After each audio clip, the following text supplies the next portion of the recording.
Hey everybody, this is Tim Wolf. Today I'm talking about the International Harvester Metro van that American Pickers found and restored, or actually they didn't restore it, they preserved it, is the terminology they used for Aerosmith, and then sold it back to them. Aerosmith is so excited to be back reunited with part of their early history before they had a record deal. They started gigging around New England in the early 70s, like 1970, up in New Hampshire and then down into Boston. And Clive Davis signed them in 1972, and that's when their career took off. And now they're mega classic rock stars. Back in the day, Ray Tabano was part of the band, and at some point he left the band, I think before they became famous. And he was the one who was asked by American Pickers to go out to the farm where it was, laying in the woods, and verify that it was in fact an Aerosmith van. Today I want to talk about what kind of van it was, an International Harvester Metro van.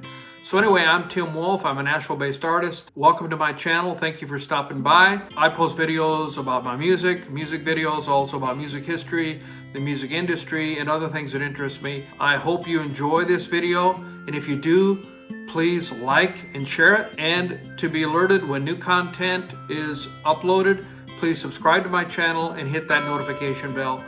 I'd appreciate it very much. Thank you for checking out my channel. Okay, so this van was a big deal on American Pickers, and they paid $25,000 to buy it and then preserve it rather than restore it. They left some of the rusty patina on the side of the van. They had to get a donor van and replace the engine and even part of the frame. So there was a lot of work involved, and it wasn't ever revealed how much Aerosmith paid for the van, but I'm sure that American Pickers made out fine, plus all the publicity that they had. When they returned it back to Aerosmith, you could see they were a little bit giddy with excitement, even though American Pickers is somewhat stars in their own right, but there's always different levels of stardom. So what kind of van was it?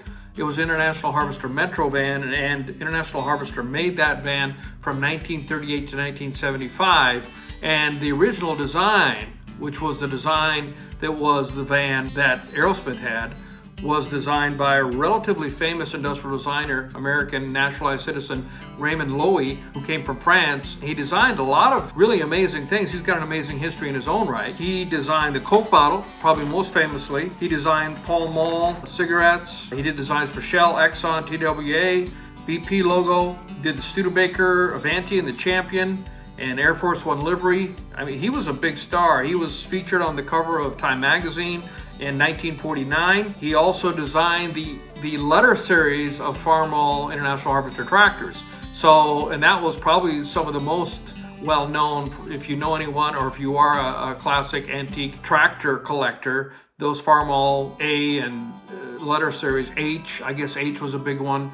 My dad was Ellis Chalmers. I grew up on a farm, and then he went to John Deere, although we did have an International Harvester. But anyhow, Raymond Loewy is a major part of American history, and he designed that. He was influenced a lot by Art Deco, which comes from Egyptian design, and you can see that in the front of the grille of these trucks. And it was designed as a van, step-up van, where the driver could either stand up or sit down. So as they made their rounds, they made those from 1938 to 1975.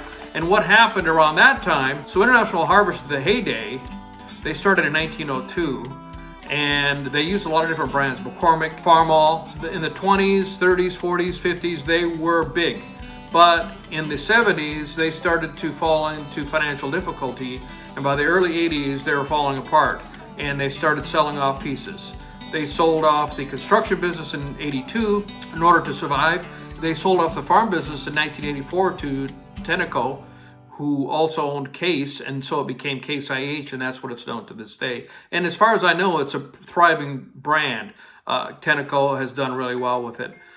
So all that they were left after they sold off the construction and the ag business was the trucks and the light trucks. And so they made those until in 1980, they stopped making the Scout, and that was the last passenger van type light truck that they made, and they decided to focus on big trucks.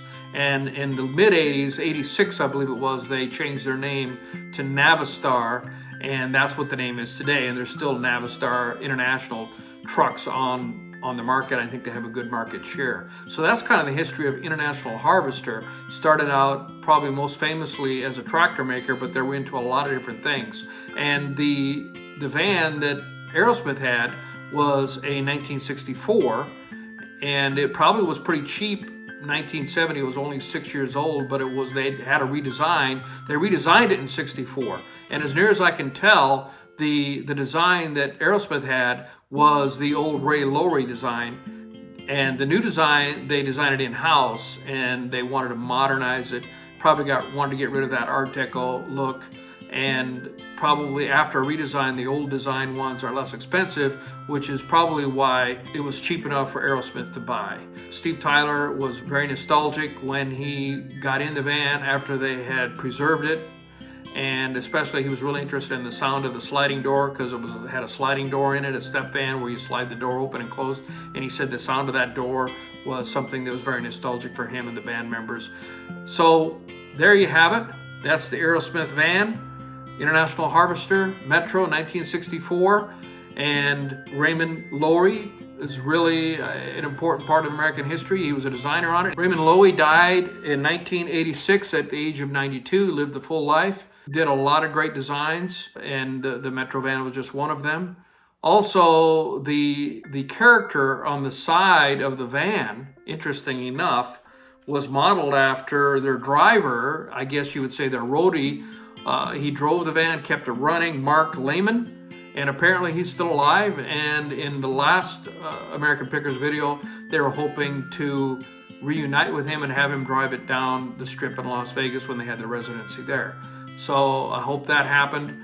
And it's just a really interesting feel-good story that a lot of people are still talking about, even though it's an episode that happened a little bit of time ago.